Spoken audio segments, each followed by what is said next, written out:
Okay, let's begin. So welcome everyone.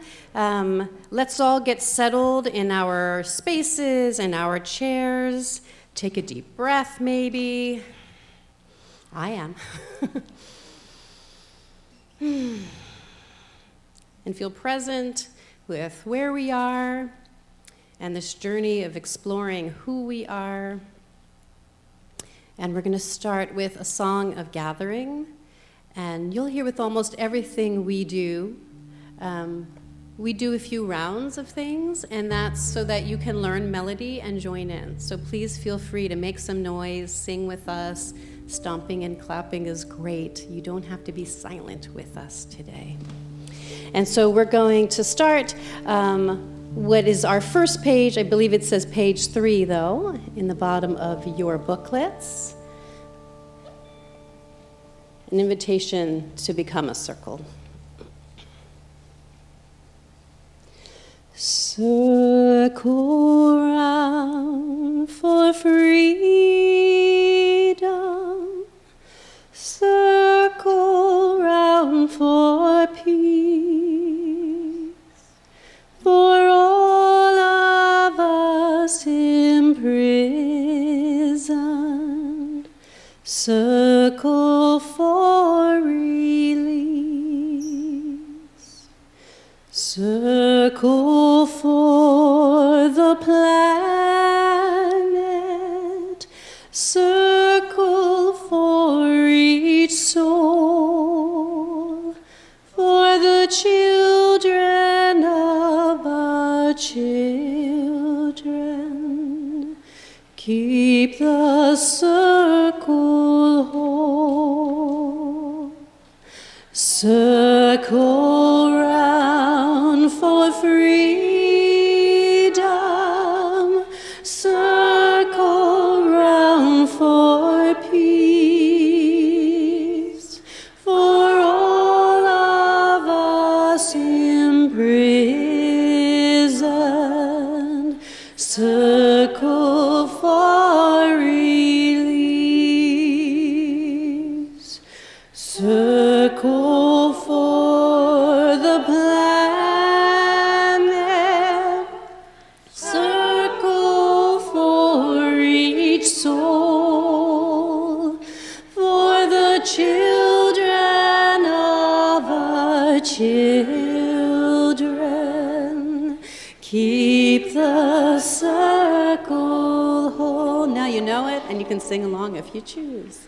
Circle round for freedom. Circle round for peace. For all of us imprisoned. Circle for release. Circle for the planet. Circle for each soul. For the children of our children. Keep the circle whole. And we're going to celebrate this opportunity of being all together by singing a Hine Matov, how good it is that we can gather all together.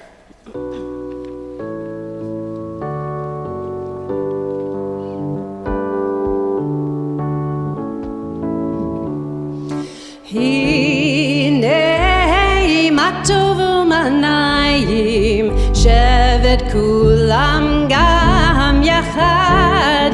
Hine matov shevet kulam gam yachad. Hey, hine matov u'manayim shevet kulam gam yachad. Hine matov shevet kulam. Join me for the hey at least. Hey, hine matov u'manayim shevet kulam.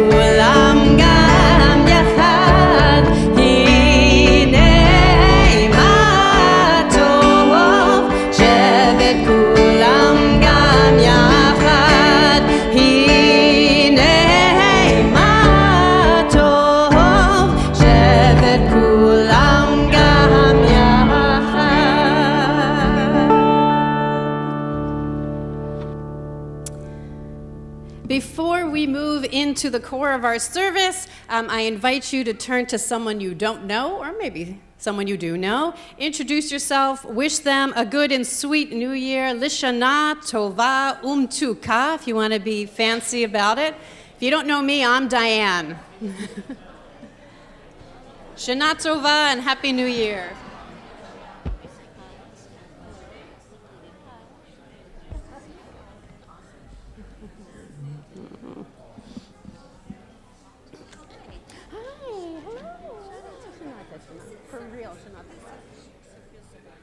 Good. I'm so glad. Awesome. You're a friendly bunch. That's terrific. In order to have some voices other than my own, since I'm singing and I'm talking, I'm without assigning readings and having people come up, we're going to pass this microphone around so that some of you might want to participate in the service and do some of our readings. Now, there is zero pressure, and if the mic ends up in your hand and you really don't want to read, it's totally okay. Just pass it along to the next person. And if you have a long reading and you feel like you'd like to share that, it's okay to read some of it and pass it along to the next person. We have just a few of them. But that way it's a little more Seder style, where you can get involved if you choose to. And there's a little button here. I'm going to turn it on, and you're going to see green. That means you're ready. And you press it again, and it turns off. Before you stick it on the floor or hand it to the next person, if you can remember to turn it off, that's awesome. If not, I'm sure Nate, who does our magical sound up there, will take care of it. And speaking of Nate, who's running all things with the church, which we thank him, and before I forget, say hello to the choir. Hello, choir. And to my family, who is our band, Andy and Milo, my kiddo and my husband. And so our first reading, to kind of settle us into the Rosh Hashanah atmosphere, is on the bottom of page 3. And so I'm going to ask for a volunteer to be our first reader who likes to read. Oh, look.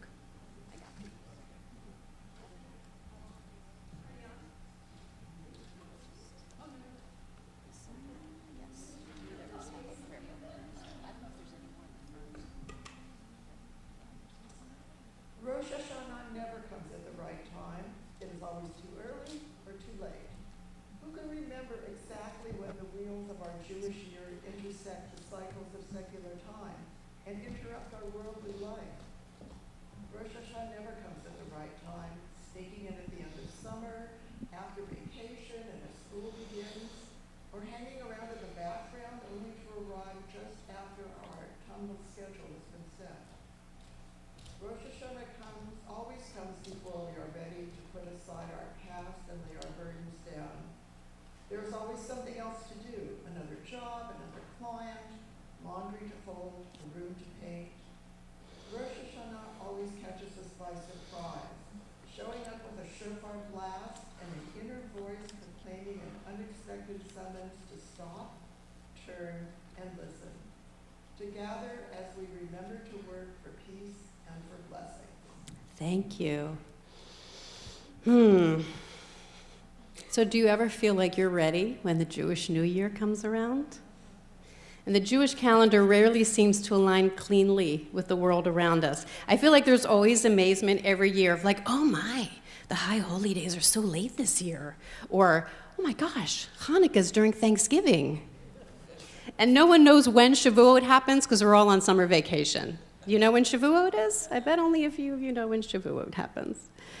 And so we begin this new year, a time to start a process of reflection and return. But I imagine for some of us, these themes are particularly difficult to grasp considering what's happening in our world. And so does my teshuvah, does my return help anything? What does working for peace and blessings mean in 2025? How do we come together as a community of Jews when our nation and the nation of Israel are in complete disarray? No matter your politics, what we have seen and experienced since last Rosh Hashanah is most likely unlike anything we have seen before. The election, the fires, the immigration raids, the Supreme Court rulings, hostages still unaccounted for, and the complete destruction in Gaza. But times like these are when community is so essential, Because sitting alone in reflection is fine, and it really is. But being in conversation and community, even when we don't agree on everything, can help us feel seen and heard and not so lonely. And if you are on Zoom, this counts. You're here with us and part of this conversation. So even though the timing might feel early or late, and even though we might feel exhausted from the state of the planet, rather than curl up and give up, let's find strength in each other. This morning, we'll do this by honoring tradition, but doing it in our own way, honoring both history and modernity. We will try to leave the world outside for a little while and separate what it means to find connection and meaning through Jewish community and ritual away from what we feel politically. And to do this, we will start how all morning services start, in gratitude. Perhaps in the stillness of acknowledging what we do have, what is safe and beautiful and true, even in turbulent times, we find the strength to walk toward hope and a commitment to ourselves and to each other to spend the next 10 days and beyond working for a better self, better relationships, and a better world. And so let's sing for gratitude on page 4 at the top.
These gratitudes that we sing of for breath and light and life, nourishment, companionship, rain, these blessings don't always come to us easily.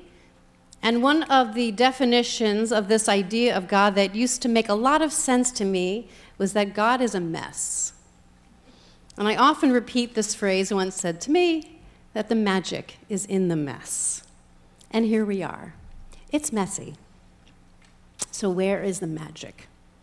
Sometimes the magic is awfully difficult to find, but if we don't search for magic, then all we get is mess.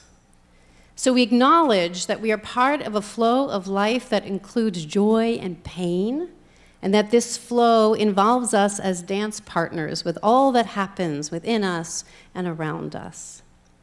In the search for answers, sometimes it feels like we are grabbing and stretching and getting nowhere, but perhaps this is the dance. Perhaps it's exactly what it feels like to be alive, dancing with the mess. We are going to do a chant about this idea with words originally inspired by one of the ways to interpret the traditional Baruch Hu, which is full of possibilities of blessings. You're going to hear the choir laying harmony after harmony, and you're invited to add your own voice with melody or harmony and relax into this cycle. We don't think of it as a song as much as it is a bit of an experience. So close your eyes, maybe sit back, sing with us, and we invite you to be part of your own dance.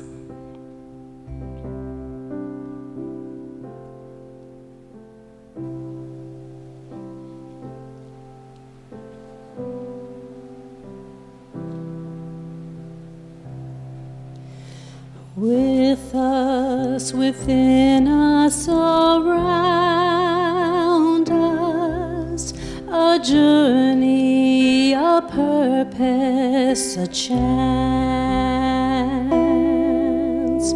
From us and of us and through us, some questions, some answers, a dance. With us, within us, around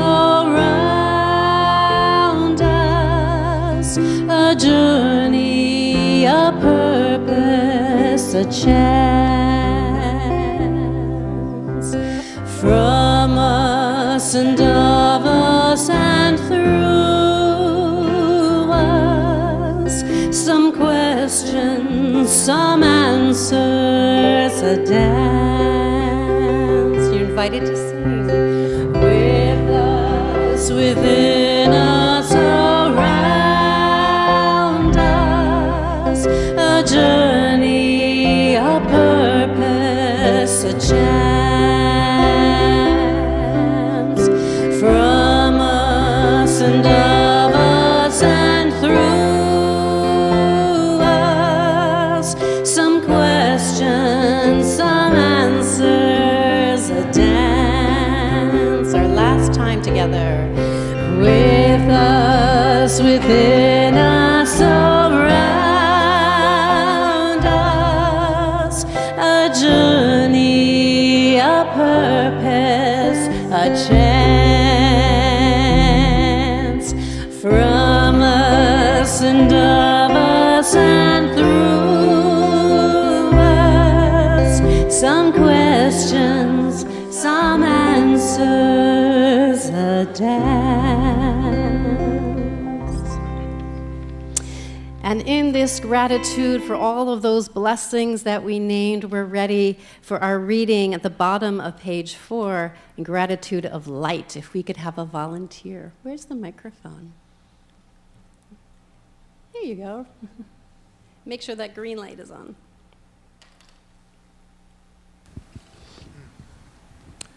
For light. Even after all this time, the sun never says to the earth, "You owe me." Look what happens with a love like that. It lights the whole sky. Baruch ha'or ba'olam, blessed is the light of the universe. Thank you so much. You can actually close your prayer books if you want to for a moment, because I'm going to do this morning's talk now, because it helps frame the rest of our service together. So feel free to close it, sit back, and just take it in for a moment. At Cedars-Sinai Hospital, where I currently do chaplaincy hours, I entered a young man's room whose chart listed him as of no religion. When I introduced myself as a chaplain intern, he said, "Oh, please, no God." And my response, of course, was, "No problem." People of no religion often don't request a chaplain. They don't realize that not only are religious chaplains trained to listen and be present with folks of no religion, but that there are humanistic chaplains ready to receive their stories as well. And one might ask oneself, what the heck is the point of a humanistic chaplain? How do you provide secular spiritual care? And these are truly understandable questions. I've mentioned to some of you before a book by Rabbi and chaplain Greg Epstein, Good Without God. And his primary point, in my opinion, is that people who do not identify with a religion or who have no belief in a God are just as in need of spiritual care as anyone else. Institutions are formed around religion to provide community in times of joy, sorrow, to acknowledge the cycles of the year and participate in holiday traditions that honor that cycle, to celebrate and be in memory with historical events, and to provide a sense of wellness, centeredness, connectedness, love, and peace. Why shouldn't a person who doesn't like to pray or doesn't believe in God not have access to all of those things? And this extends to when one is in the hospital or in hospice care, at university, or even in a prison where chaplains practice. Doesn't everyone need existential care, especially when unwell, in a difficult circumstance, or even when in the need of expressing deep gratitude? For this particular young man, for whom a car accident had changed his life, he was resentful of the idea of God because his religious family kept praying over him for miracles that he knew could not and would not come. And so for him, there was to be no talk of God in his room. And instead, I did what all chaplains do. I received his feelings and held them with him. We talked about control, the loss of it, as well as what he could still control. We explored tools together to get through moments of discomfort or pain, knowing his breath and his mind were still within his authority. There was no God, but it was still spiritual care.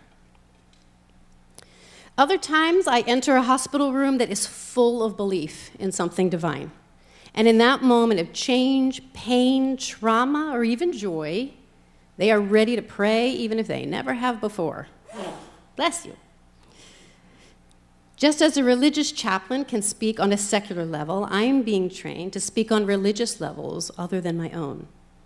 And often when someone asks me to pray with them or for them, I let them know I'm a cantor and that I could say or sing a prayer if they want me to. And more often than not, they do ask me to sing. I crouch down beside them or settle into a chair, close my eyes, put my hands over my heart, or maybe one hand on me and the other on the patient's hand, and I sing a song of healing. Most often, I end up singing Debbie Friedman's Misha Berach, which in my normal life, I have little desire to sing. But in those rooms, just me and the patient and perhaps a family member, it's just right. Most Jewish patients who go to synagogue at least once in a while know that song. And so while some just close their eyes and receive it, many sing with me. And in those moments, I believe whatever they believe. If they believe the sound of my voice can reach God and ask God to heal them, I do too. And if they believe there is no room for talk for God, I believe that as well. I'm flowing in and out of humanism and theism, the secular and the divine. So working in a hospital setting has been quite revealing for my own spirituality. As many of you know, I used to at least have some traditional belief in God. I taught and sang and read the traditional prayers. By the way, at least as traditional as Reform and Reconstructionism is, which is not necessarily all that traditional. And I did so with all of my heart. I recall the High Holy Days we did with just a few of you in my yard during COVID, back when it was cool shul, when we were no longer in shutdown but not ready to gather all together. And I sang Avinu Malkeinu with authenticity, screaming out to God to make this year better than the year before. And I meant it with all of me. And the shift toward humanism has been equally authentic. Not because I'm against belief in something bigger than ourselves or that I'm arrogant enough to think I have all the answers about the ideas of God, but because just for me, I no longer feel comfortable singing or saying the prayers that ask God to do things for us, create and form, give and take. And so my practice shifted to re-envisioning the prayers. May we make peace. May we bless the light. May we bless the land and the farmers and innovation. May we bless this human potential for peace that is currently in hiding.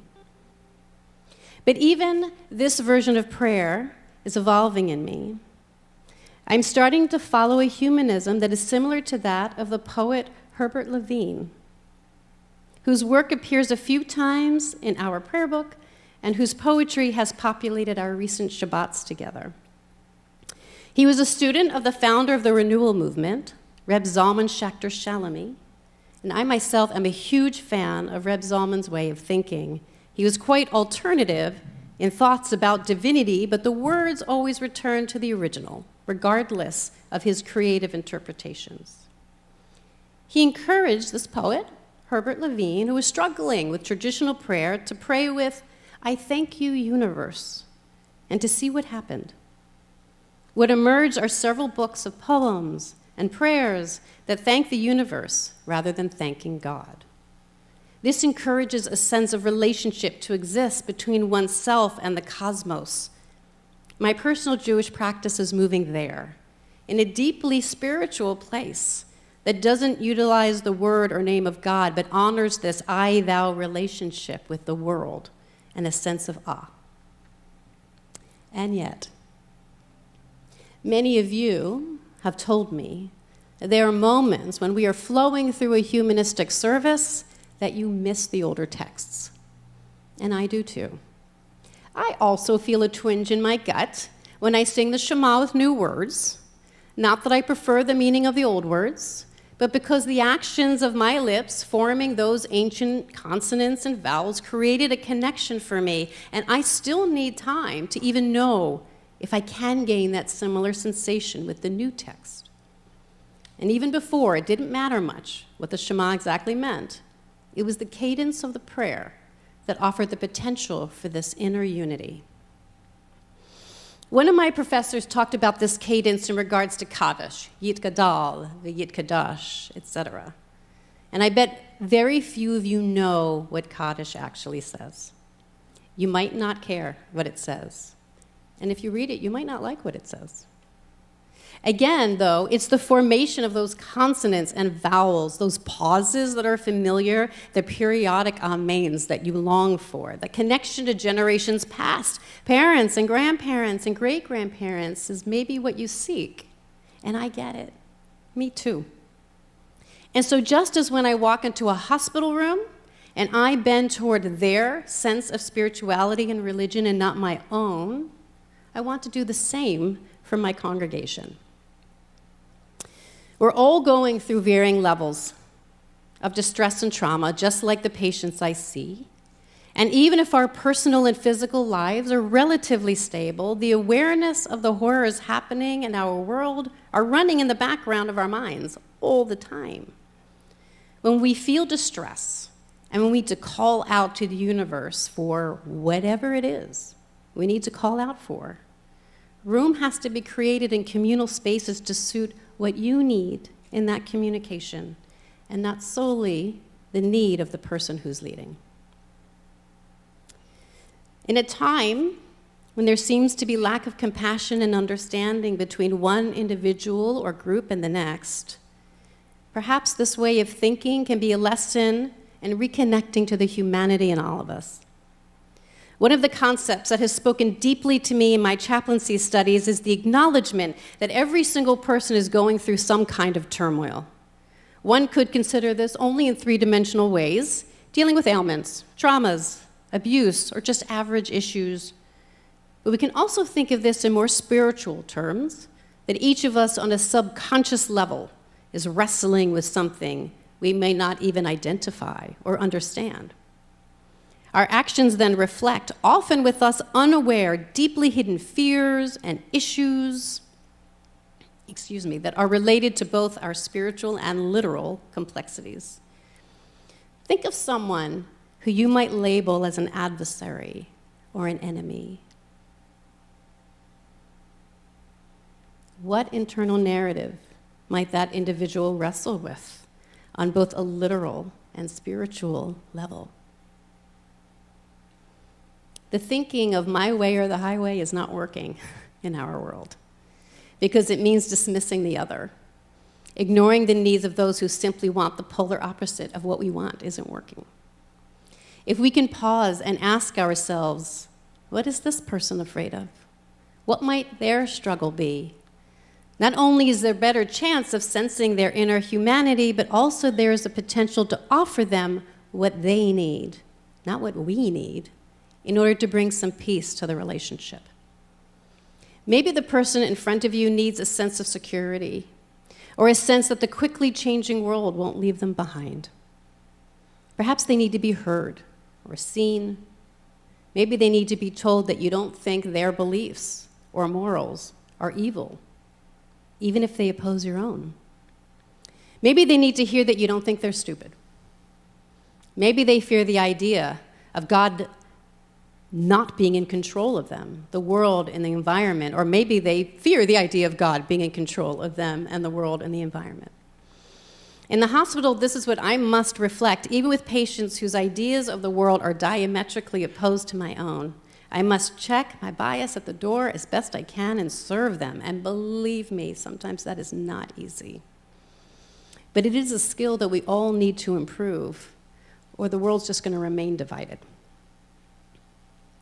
So bringing this full circle, you're going to notice that this year I've inserted traditional text along innovations of those texts 3 times for the Shema, at Avinu Malkeinu, and at Mourner's Kaddish. For me, and for this humanistic-leaning community, I'm going to lead with the newer texts that express a humanistic sentiment. But I don't want to take away your opportunity to say what you need to say. I ask you to read or sing along with the text that feels most natural for you. Sing the Shema of your heart. Call out to God if you need to for Avinu Malkeinu. Honor those who are gone with a traditional Kaddish if that cadence is yours. The syllables will all add up in the end, or at least mostly. And a little mess never hurt, right? Because that's where the magic is. So say what is authentic to you. I'm going to say what's most authentic to me, at least what feels that way today.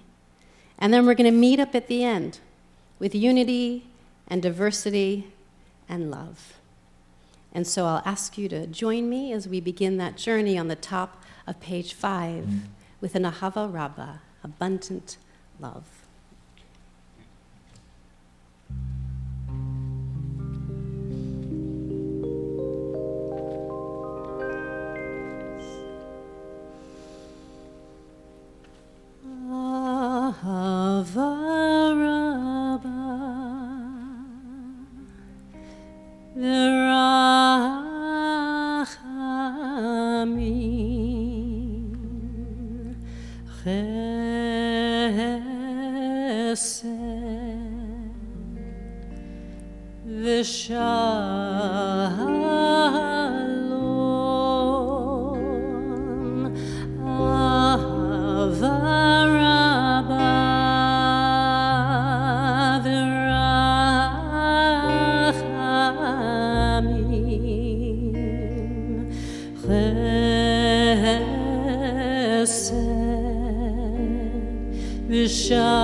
Oh,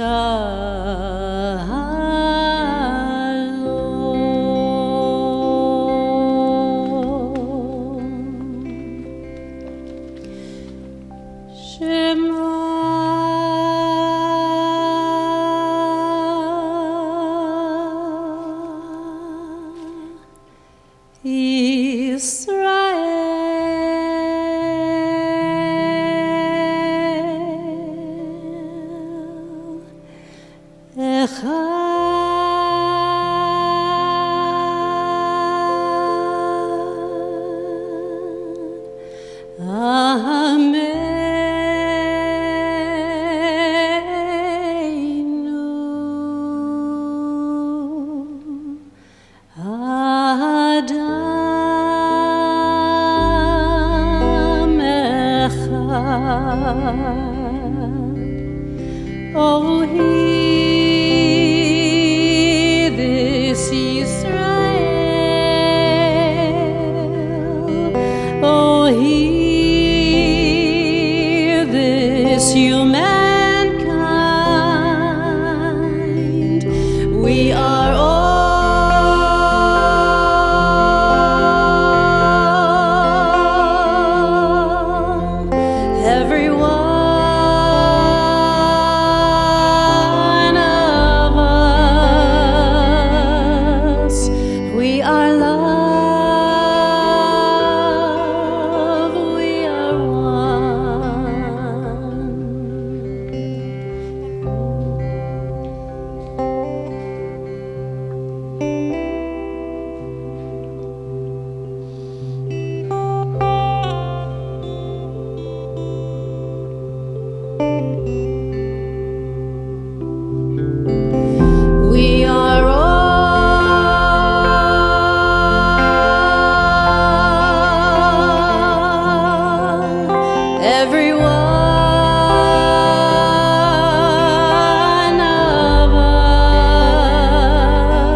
and invite you to read this beautiful interpretation of the traditional V'ahavta on the bottom of page 5. If you feel moved to, read it with me. Loving life and its mysteries with all our heart and all our spirit, all our senses and strength, we take upon ourselves and into ourselves these promises: to care for the earth and those who live upon it, to pursue justice and peace, to love kindness and compassion. We will teach this to our children throughout the passage of the day, as we dwell in our homes and as we go on our journeys, from the time we rise until we fall asleep. And may our actions be faithful to our words, that our children's children may live to know truth and kindness have embraced, peace and justice have kissed, and they are one. We have prepared ourselves with community, gratitude, blessings, and love, and now we open ourselves up to the first little bit of our service that doesn't match the thematic flows of any old morning service. We explore the opportunity that the new year brings. Rosh Hashanah used to be more of a festival, more celebration when it was combined with the holiday we now know as Sukkot. But in modern times and usage, it's more difficult to define this precursor to Yom Kippur, a start of a journey, a time to feast before a time of fasting. So perhaps this reading can help us further contemplate how Rosh Hashanah can serve us and us serve its place in history. So we're going to read again together, if you're moved to do so, on the top of page 6. Rosh Hashanah is a time to pause, a time to reflect, a time to rest. Rosh Hashanah is a time to share thoughts, a time to look back, and a time to look forward. Rosh Hashanah is a feeling, a moment, a returning home. And so we'll sing a song of returning home.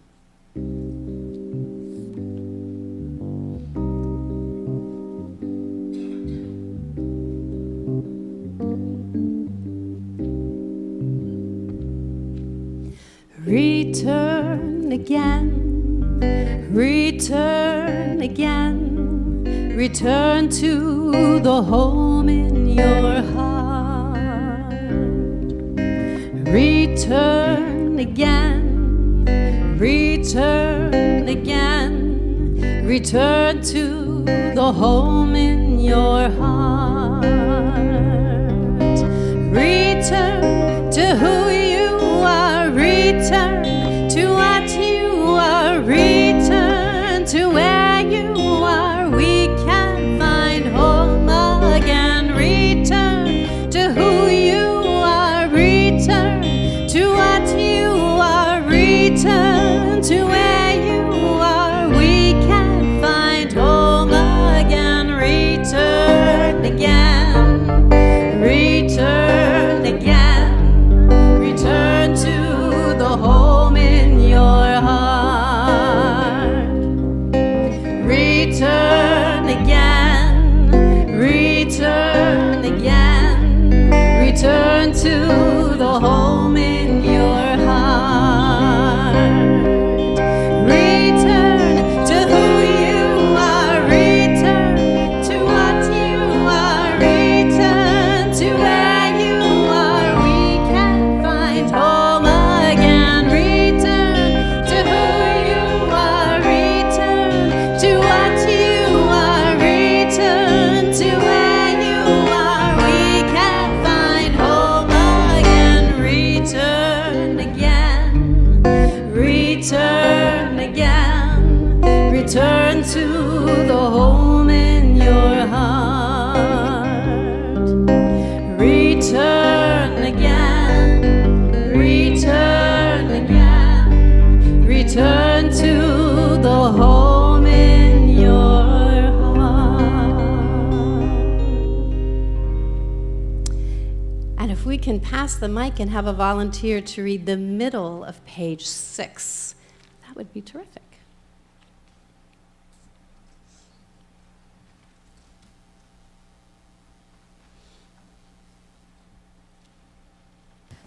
Last night, a new year was born. Like a child, a new year already has within it the seeds of the year it may become. Just as our DNA is not our fate, the past does not absolutely determine the future. As we nurture this new year to maturity, may we yet learn from our mistakes, make wiser choices, do good, and then do better. We are the sum of our yesterdays, but we are also the potential of our tomorrows. Thank you. And so we're going to sing a song that was inspired by the story of the splitting of the sea and this opportunity to evolve and change, to do good, and then to do even better. And we'll honor this potential of tomorrows by imagining ourselves going through a great journey in order to find expansiveness and freedom on the other side.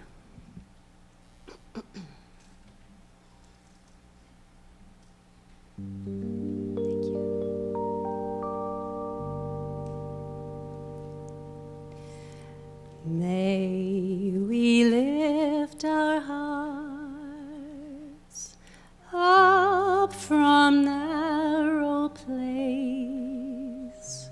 May we invite our minds into open space.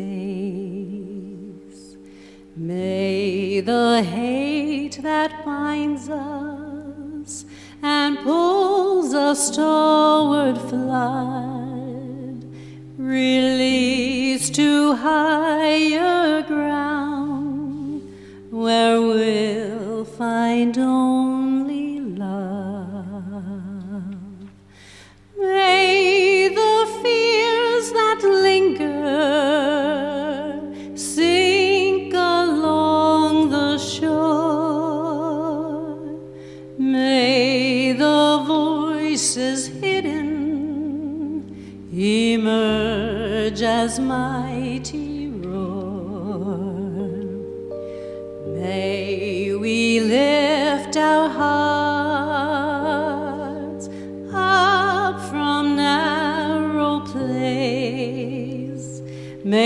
we invite our minds into open space. And as always, you're welcome to sing with us.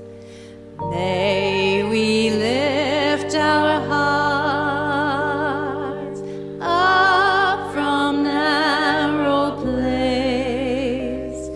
May we invite our minds into open space. May the hate that binds us and pulls us toward flood release to higher ground, where we'll find only love. May the fears that linger sink along the shore. May the voices hidden emerge as mighty roar.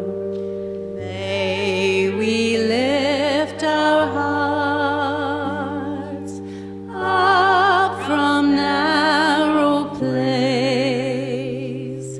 May we invite our minds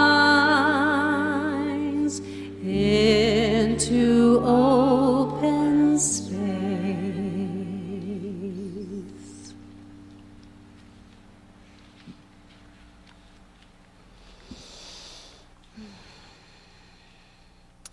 We're on page 7. We have come to an Amidah, a standing prayer. And this standing prayer, traditionally, has a long history of being a vehicle for deep contemplation and meditation. Sometimes said out loud, sometimes spoken to oneself. Most of us, if we find ourselves in traditional settings, see the many pages of words and either try to get through them all and fail, or simply close our eyes and breathe. And truly, one is not more proper or authentic than the other. There are those who say it was there to let us go to a meditative place, not to get through all of the words necessarily. And so for us, we are going to honor the traditional structure by centering on the themes of honest communication, reflection of the year past and the possibilities of the year ahead with hope and with healing. And while there are no rules here about when to stand or when to sit, I also think it's important to get up and stretch and change the body. So please stay seated for now while Milo sings of this honest communication with the universe and with ourselves. And then only if you're comfortable doing so and you're moved to do so, you could stand with me for a little while. But first, we're going to sing Honest Song.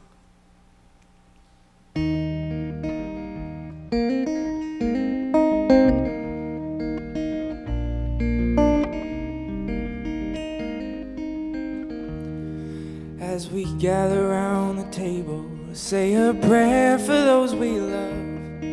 All the words that will be spoken will never be enough to encompass all the feelings that our brittle hearts can bear. All the storms that rage inside us fill our organs up with air. And the sound that it makes is an honest song. Our hearts sing an honest song. And all the time spent catching raindrops, all the time we spent in bed, all the hours we have wasted, we will never see again. So be good with what you're given, for it's all you have to give. We are only passing shadows in mighty winds. And the sound that it makes is an honest song. Our hearts sing an honest song. Though I tremble in the darkness, in the cold and frozen snow, I am grateful for the winter comes to show that our trouble's never over, and our work is never done. With the turning of the seasons, we will always see the sun. And the sound that it makes is an honest song. Our hearts sing an honest song. And the sound that it makes is an honest song. Our hearts sing an honest song. Oh, may our hearts sing an honest song.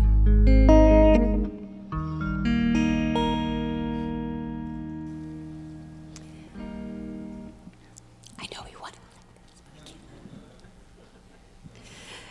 If you feel moved by the idea of expressing an honest song and you want to stand with me for that, please do. If you feel more comfortable or it's better for you physically to sit, please do. This is not a standing mandate. And we're going to start on the top of page 8 and read together. Reflection, we begin with the lyrics of the book of my life. Let me watch by the fire and remember my days. It may be a trick of the firelight, but the flickering pages that trouble my sight is a book I'm afraid to write. It's the book of my days, it's the book of my life, and it's cut like a fruit on the blade of a knife, and it's all there to see as the section reveals. There's some sorrow in every life. There are promises broken and promises kept, angry words that were spoken when I should have wept. There's a chapter of secrets and words to confess if I lose everything that I possess. There's a chapter on loss and a ghost who won't die. There's a chapter on love where the ink's never dry. There are sentences served in a prison I built out of lies. There's a chapter on fathers, a chapter on sons. There are pages of conflicts that nobody won, and the battles you lost and your bitter defeat. There's a page where we failed to meet. There are tales of good fortune that couldn't be planned. There's a chapter on God that I don't understand. There's a promise of heaven and hell, but I'm damned if I see. Though the pages are numbered, I can't see where they lead, for the end is a mystery no one can read in the book of my life. On Rosh Hashanah, it is written, and on Yom Kippur, it is sealed. These are words our people have said, searching for answers for tomorrow. We know our destinies are not recorded in a book or in time, but during these days, our commitment to working for Tikkun Olam, the repairing of our broken world, is renewed. This is the moment that we make that promise to heal the world so we don't have to continue asking the following questions each year. And so we'll sing of this seal as generations have before, but know that what we are sealing are these promises to be part of the world's solution, to live peacefully, to ask difficult questions, to be willing to upset power, but also to take care of ourselves and practice self-care in order to meet the challenges of tomorrow. And of course, you're invited to sing as we do Rosh Hashanah.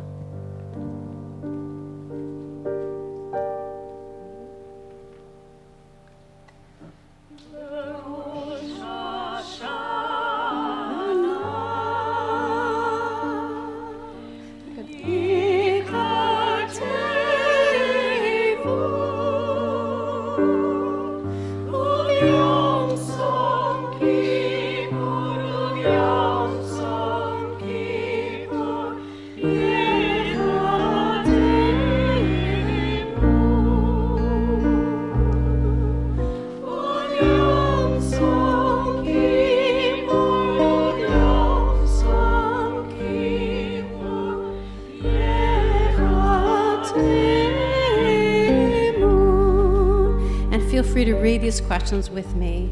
Who by war? Who by virus? Who by poverty? Who by addiction? Who by terrorism? Who by gun violence? Who by climate change? Who by their own leaders? Who by suicide, shamed or ashamed? Who by drowning while trying to seek asylum? Who by zealot while trying to seek an education? Who by starvation while being kept behind a fence or a wall? Who by preventable illness from a lack of access to medical care? Who by hatred because of how they look, how they pray, or how they love?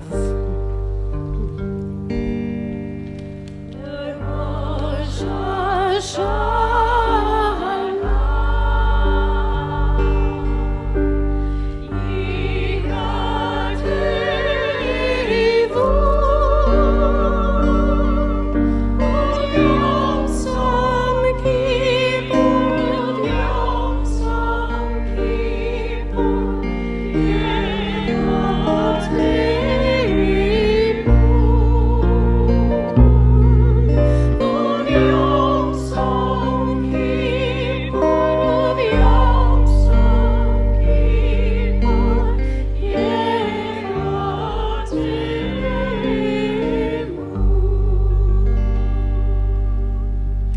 And so we move from this awareness, the reality of the pain in our world, and step into hope. And so you are invited to read with me in the middle of page 9, Hope for Our Future. I believe in hope. I believe in hope that chooses self-respect over pity. I believe in hope that dismisses the petty fears of petty people. I believe in hope that feels distant pleasure as much as momentary pain. I believe in hope that acts without the guarantee of success. I believe in hope that kisses the future with the transforming power of its will. Hope is a choice, never found, never given, always taken. Some wait for hope to capture them. They act as the prisoners of despair. Others go searching for hope. They find nothing but the reflection of their own anger.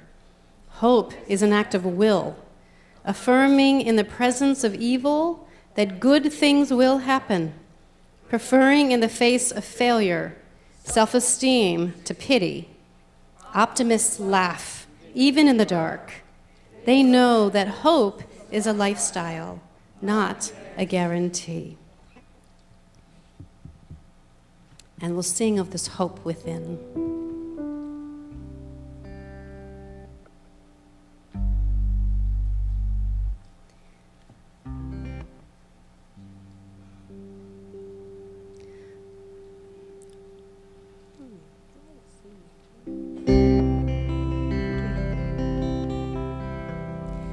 That's me hoping to have the right pitch. Where is my light? My light is in me. Where is my hope? My hope is in me. Where is my strength? My strength is in me. And in you.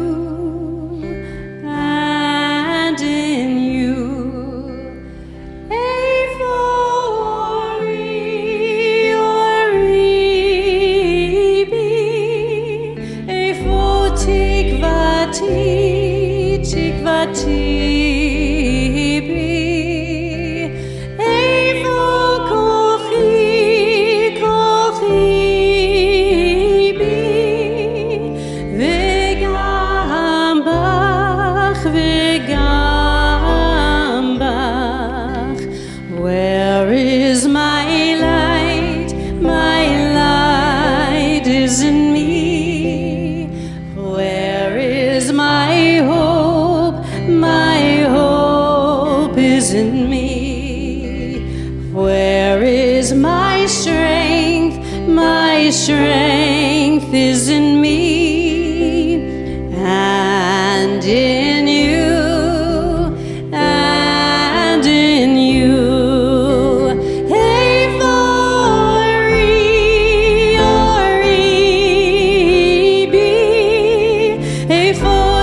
תקוותי בי, איפה כוחי, כוחי בי, וגם בך, וגם בך. Where is my light? My light is in me. Where is my hope? My hope is in me. Where is my strength? My strength is in me. And in you. And in you. I'm on the top of page 10. We take this hope, we move this hope toward the promise of healing during this year. We pray for all who are in pain and all who cause pain. We pray for those of us who are so angry that we have lost compassion for the suffering of anyone who is not a member of our group. And we pray for those of us who cannot see the suffering behind the loss of that compassion. We pray for the strength to resist the urge to inhumanity that we feel in times of fear. We pray for the courage to resist the calls to inhumanity that others may make upon us in times of crisis. May we find relief from our hurts and fears, and may we not, in our pain, lose our empathy for the hurts and fears of others. We pray for all who are in pain and all who cause pain. And so we're going to sing for healing for all who need it. Yes, people. And sometimes we think about cities and nations and institutions, maybe even your pet. And we're going to begin our chant. In a moment, you'll have an opportunity to say out loud, if you wish, anyone and anything you're sending healing to. And maybe our singing doesn't cure anyone or anything, but perhaps it does in the sense that creating a communal moment of love can heal our broken hearts and soothe our fears. And maybe we can let them know that we sang for them today. And so we're in the middle of page 10. And if you're getting tired, feel free to sit. We're all going to sit in a moment.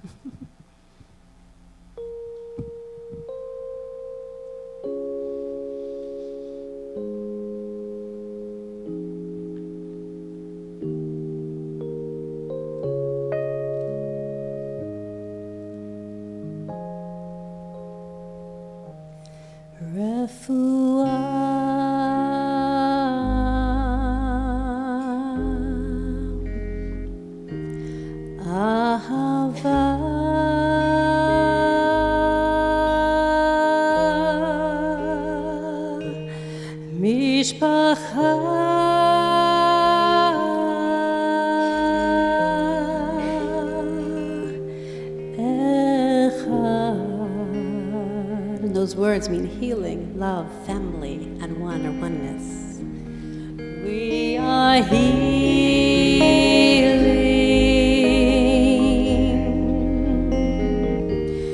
We are love.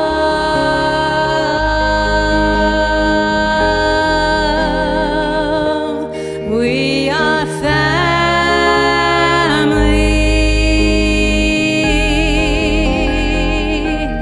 We are one.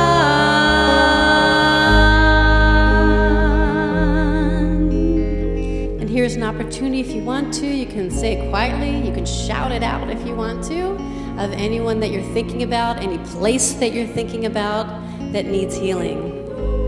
Can't imagine we don't have all at least one. You want to say it out loud? Feel free. Shout it out.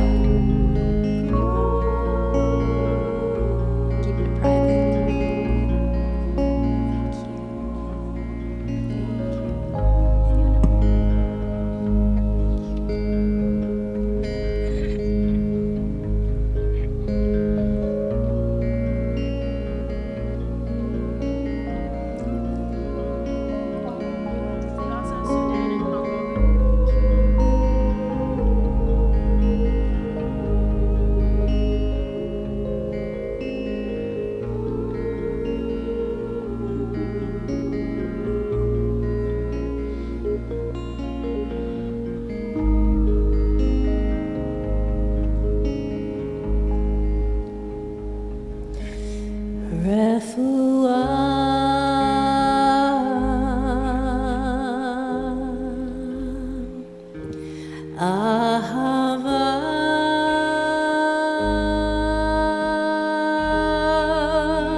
We are healing.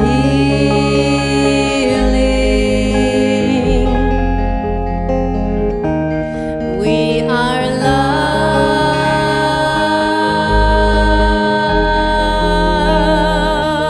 We are family.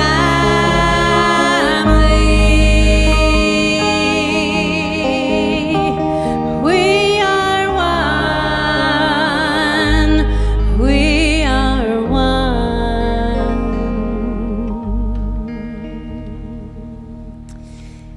And I invite you to read with me the last reading of this standing section together, Hope Through Silence. This is by the poet I referred to, Herbert Levine. When the world gives me words for song, I am in the world, and the world is in me. After many words and many songs, there is no silence like the silence after the song has been sung. Blessed are you, noisy world, whose heavens pray silently. And so take a few deep breaths, see if there's anything your heart wants to say to yourself, out to the world, and when you feel ready, you'll take a seat.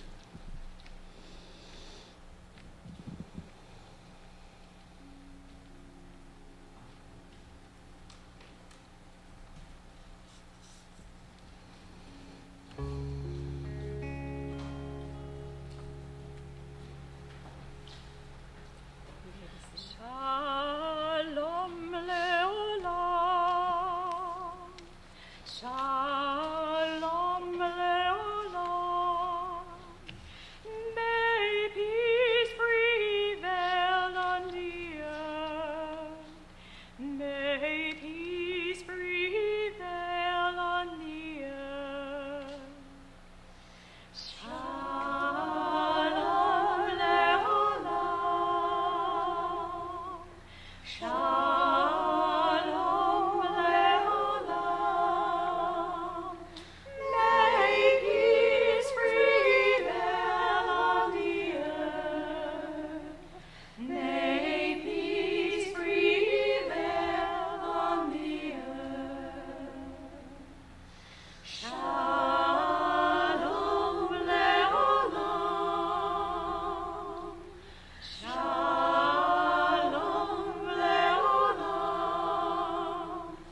May peace prevail on the earth. May peace prevail on the earth. Shalom leolam. Shalom leolam. May peace prevail on the earth. May peace prevail on the earth.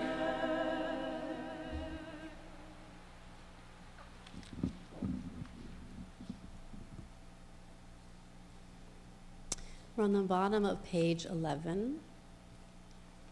And here's an opportunity where we have two versions of a reading. We have Tzrichim Anachnu, humanistic interpretation of the traditional Avinu Malkeinu, and the Avinu Malkeinu is there for you as well. I'm going to read Tzrichim Anachnu. You're invited to sing it, read it with me if you like. And then I'm going to invite anyone who wants to read the Avinu Malkeinu to do so. I'll help you with that one as well. We'll do it both in Hebrew and in English, and then we'll sing. Traditionally, if you were in a traditional synagogue, you'd have to stand again, but I'm feeling like we're ready to sit for a little while. And so, as we moved into this, I missed a whole reading. We're at the top of page 11. Let's prepare for our Tzrichim Anachnu before. we sing it. And I ask you to read the italicized parts with me. I got too excited. Introspection brings to light where we turned off the right roads and important paths we failed to travel. Our sages taught that we should not dwell on our mistakes and wrongdoings, but rather recognize them, forgive ourselves, and return to the right paths. On Rosh Hashanah, we sit in judgment of ourselves. We want to be so much more than we are. We want to be wiser, kinder, more vital, and more confident in the act of living. We want to seize the world zestfully and turn it to some urgent purpose. Dullness threatens the meaningfulness of our lives. The boredom of routine becomes the terrifying symptom of wasted opportunity. And time passes far too quickly. Each of us is capable of unimagined greatness. Each of us is a treasure of vital potential. If it is important to know the truth of what we are, it is also urgent to understand the reality of what we can be. And now I'll read, and you're invited to read with me. Tzrichim anachnu litaher libeinu, ki ein banu maspik ma'asim. Tihi imanu od tzedakah v'chesed, v'yeshua hadadit. We need to cleanse our hearts, for within us we haven't yet had enough goodness. Let there be among us more justice and kindness and mutual aid. And for those of you who want to have a traditional Avinu Malkeinu, I'll lead that for you as well. Avinu Malkeinu, chanenu va'anenu, ki ein banu ma'asim, aseh imanu tzedakah v'chesed, v'hoshienu. Avinu Malkeinu, be gracious, answer us, for we have little merit. Treat us generously and with kindness, and be our help. And as we sing, and we're singing the Tzrichim Anachnu text, we'd love for you to sing along with us. And if you want to sing the Avinu Malkeinu, sing it and sing it out.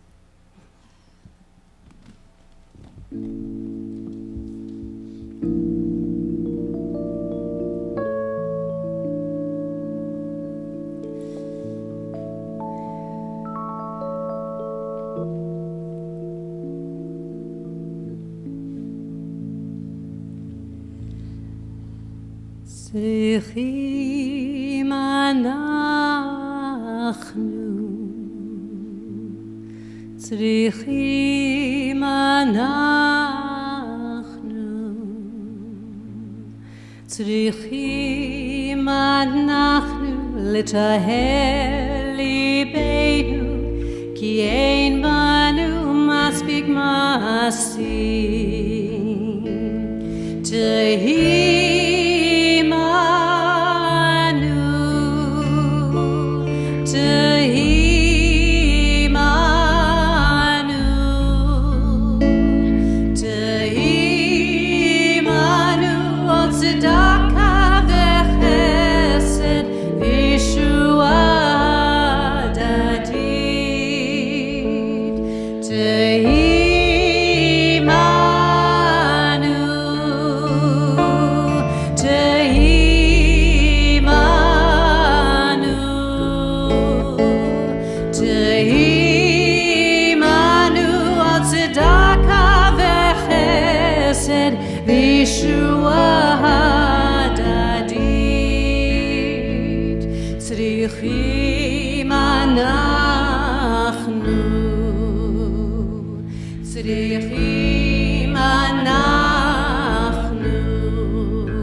litaher libeinu, ki ein banu maspik ma'asim. Tehi manu, tehi manu, tehi manu od tzedakah v'chesed, v'yeshua hadadit.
We're going to do an activity together. I hope you're game. In a few hours, if you head down to the beach, you're going to see many communities in Los Angeles participating in tashlich, which means cast away. We take pieces of bread representing our sins and throw them away into a body of water to be eaten by fish. Why? Because fish don't sin. It is tradition that reaches back to the 13th century and was not one that the rabbis particularly liked. It does feel a little bit more like some hocus pocus than religion. In fact, the article on tashlich on my favorite place to learn all things Jewish, the website My Jewish Learning, says, primitive people believed that the best way to win favor from evil spirits living in waterways was to give them gifts. Some peoples, including the Babylonian Jews, sent sin-filled containers out into the water. So this truly existed long before the 13th century, and in spite of fearing the activity, the rabbis came around, because everybody loved it, as do we, and of course made it more holy by claiming that the act is connected to a quote from the book of Micah, while it was actually probably a more pagan ritual in its origin. Regardless of its beginnings, tashlich is a great deal of fun. Think of elements for yourself today, of your life, that you wish to wash away. Literally, tossing them into the sea is cathartic. Thinking about those changes is one thing, but doing a physical action to be a catalyst for that change is different. The beach is particularly fun, though theoretically the act is supposed to be in a body of water that takes the bread away from you and does not send it right back to your feet. At the end of Rosh Hashanah day on the sand, the birds are happy, but our feet are a little squishy with a lot of gluten between our toes. This year I thought we would do tashlich here, rather than head down to the beach, though I hope some of you will still go there today. And I thought we could think about the act just slightly differently. In a moment, my dear friend David is going to bring out a small tub of water. Yes, it's a puppy bath. For those of you who know me, you're like, oh, of course, she brought a doggy bath. And we're going to hand out a small piece of paper to each of you. It's magic paper and a marker, though you can use your own pen if you prefer. And I'm going to ask you to write 2 things on that paper that you wish to throw away. It could be an image, a word, a sentence. Choose 1 or more throwaways that are personal, something about your life or a habit that you wish to wash away, and choose 1 more throwaway that's more global, something about the world that you wish to wash away. Be nice. And when you are finished, come on up, and you're going to toss your paper into this tub of water. Give it a swish. There's a towel there if you want to dry your hand. And you're going to watch it disappear. And we're going to sing a song as you get started. So are you ready? Where are you, David? Cue the tub. Let's go. Let's get the tub. Just give me a D major. You guys can do it on your own and I'll get stuff out. Good. Stand on up.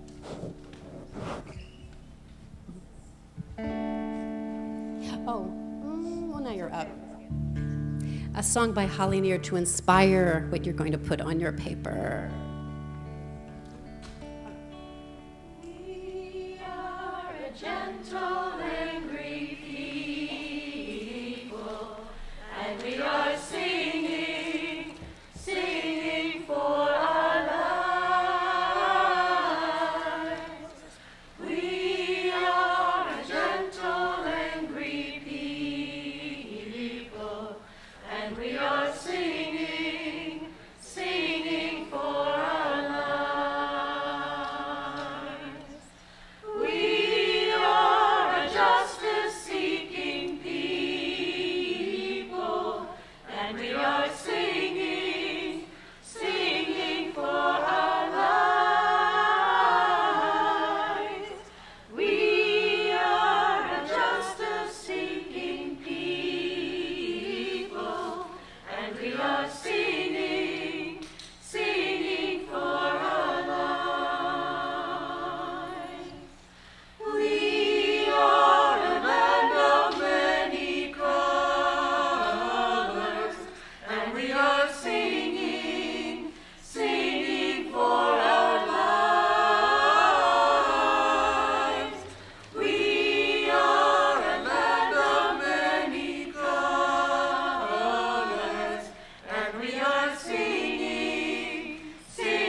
One global. Oh, I need one.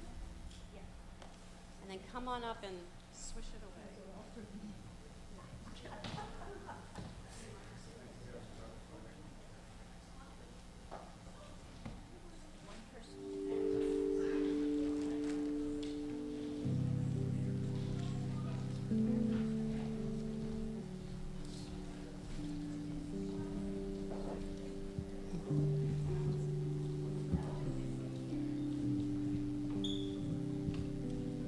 And because it's made of some kind of starch, we'll just pour it on the grass outside when the service is over. So if any of you want to dump your sins away with me, at the end we'll go pour it outside. You just put it anywhere. Thank you so much.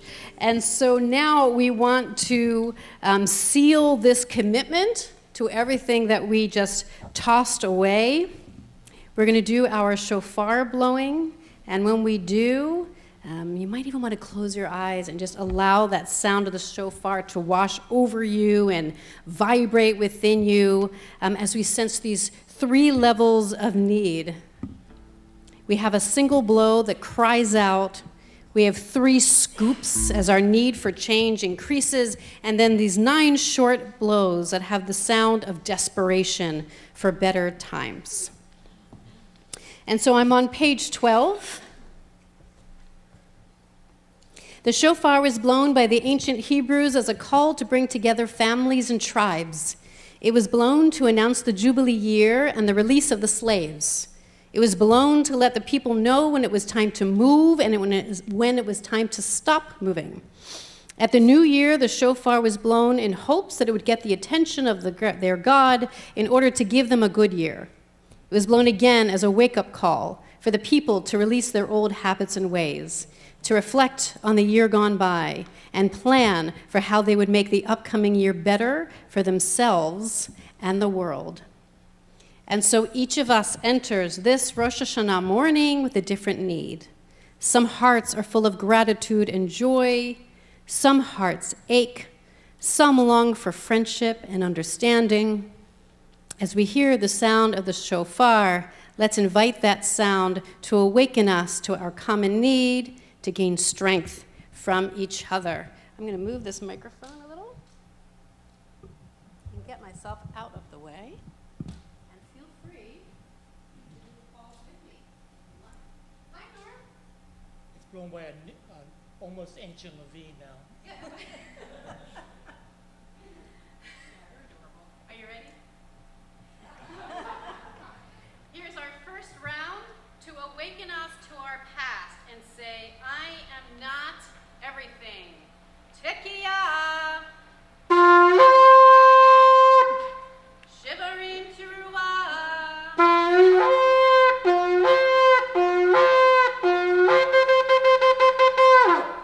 Tekiah.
with me if you can.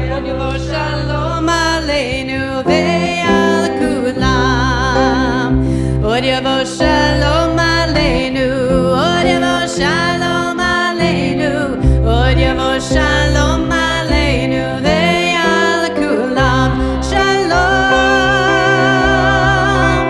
aleinu ve'al kol ha'olam. Shalom, shalom.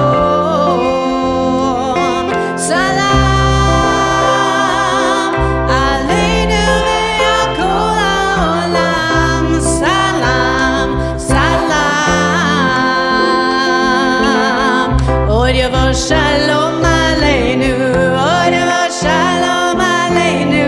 Od yavo shalom aleinu ve'al kulam. Od yavo shalom aleinu. Od yavo shalom aleinu. Od yavo shalom aleinu ve'al kulam. Shalom aleinu ve'al kol ha'olam. Shalom, shalom. Salam aleinu ve'al kol ha'olam. Salam, salam. Od yavo shalom aleinu. Od yavo shalom aleinu. Od yavo shalom aleinu ve'al kulam. Od yavo shalom aleinu. Od yavo shalom aleinu. Od yavo shalom aleinu ve'al kulam. Shalom aleinu ve'al kol ha'olam. Shalom, shalom. Salam aleinu ve'al kol ha'olam. Salam, salam. Od yavo shalom aleinu. Od yavo shalom aleinu. Od yavo shalom aleinu ve'al kulam. Od yavo shalom aleinu. Od yavo shalom aleinu. Od yavo shalom aleinu ve'al kulam. And so we're going to end our morning together with Mourner's Kaddish. You can stay with your arms around each other. You don't have to move. It looks awesome. We're going to end our time with Mourner's Kaddish, a text traditionally said to honor the end of a study session. And after a death, to honor that when that person dies, it's officially the end of their learning. There are two versions, again here, a modestly renewed text for the humanistic movement and the original. The same themes are highlighted. The Hebrew is close to one another, and so it keeps, as my teacher called it, the very important cadence of Kaddish, even in its adaptation. And I'm aware that for many of us, no matter what our belief system, changing Kaddish just feels like a step too far. And so if you would like to experience the cadence of Kaddish while not speaking the language of God's will, read the humanistic one with me. If you feel that the traditional is just what you need at this moment as we close our time together, read the traditional, which is on the next page. And you will see that we will all end up just about at the same time, and we will say Amen and Shalom together. And so first take a moment of quiet and think about all that we have lost. Loved ones, homes this year in the fires, perhaps ways of being, faith in institutions that we hold dear. Let's honor all of our losses with this Kaddish. And please feel free first to say names of all the versions of loss that you are honoring. Say them out loud at this time if you like to. Just say them out, whoever you're thinking about. Thank you.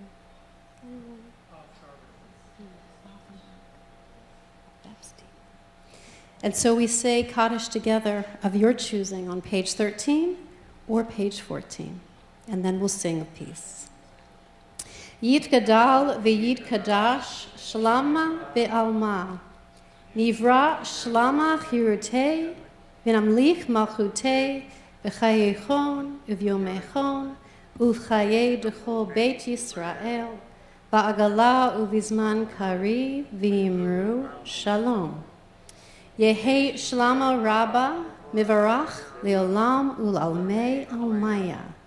Yitbarach, v'yishtabach, v'yitpa'ar, v'yitromam, v'yitnaseh, v'yithadar, v'yitalel, v'yithalal, shlama b'alma, berichu. Le'ela min kol birchata v'shirata, tushbechata v'nechemata, da'miran b'alma v'imru shalom. Yehi shlama rabba, v'chayim aleinu v'al kol Yisrael, v'imru shalom.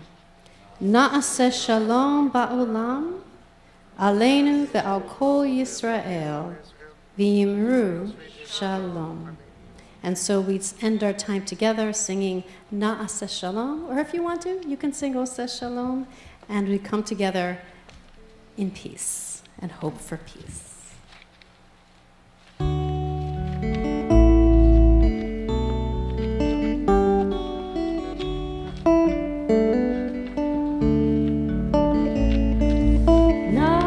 Na'aseh shalom, shalom ba'olam. Na'aseh shalom aleinu ve'al kol Yisrael ve'al kol yoshvei tevel ve'imeru shalom ve'imeru shalom. Na'aseh shalom, shalom ba'olam. Na'aseh shalom aleinu ve'al kol Yisrael ve'al kol yoshvei tevel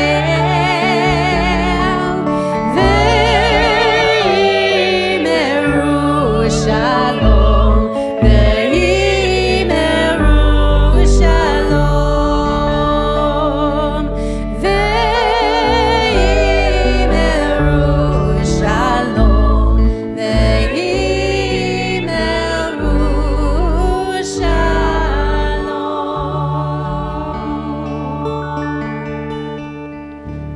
Under 2 hours. Shana Tova Umtuka, a sweet and happy new year. I will be here on Kol Nidre, and you're invited to join us, and I'll be here in the morning on Yom Kippur, and you're invited to join us. And thank you so much for taking the time to share with us. I know it's difficult right now in history to carve out this kind of time for this kind of experience. So thank you for being here. It means a lot to all of us, and I hope it meant something to your neighbor who you got to meet today. Shana Tova, everyone, and feel free to come dump out the water with me if you want into the grass. That is. Hi, Zoom.